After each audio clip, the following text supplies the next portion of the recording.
like I said, I agree with some of the larger criticisms that you have of the culture and more aspects of what we've seen over the last several decades and so forth. So, and, you know, I would encourage people to read the book for themselves and make their own judgments about, you know, what you have to say and whether I'm being too harsh or what, you know. So I would encourage people to read it themselves. I know we could talk for another 2 hours. Well, maybe we should sometime.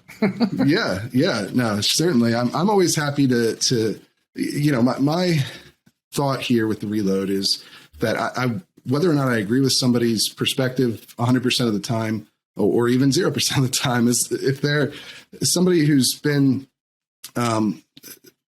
influential and you've been in quite a lot of media with this book, and I figured, you know, why would I not have that person on to voice their view, and then get to have a fruitful, I think, discussion about it, and that's what I'm going for with sure. And I like I told you, I think just before we hopped on, I just want to say to you, I appreciate your thoughtful, reasoned and rational approach.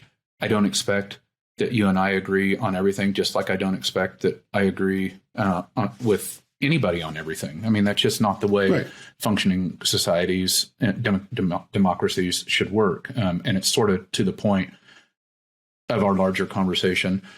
We as gun owners shouldn't just like march in lockstep, never look ourselves in the mirror, never open ourselves up to criticism, never think we should be responsible, take the word of some, as it's turned out, incredibly corrupt and, in my opinion, nefarious group like the NRA and sort of brand all of us. Like, these are things that lead to bad outcomes. So I really appreciate you, even where we disagree, your thoughtfulness and rationality about it, and you reading the book and having me on. Thanks.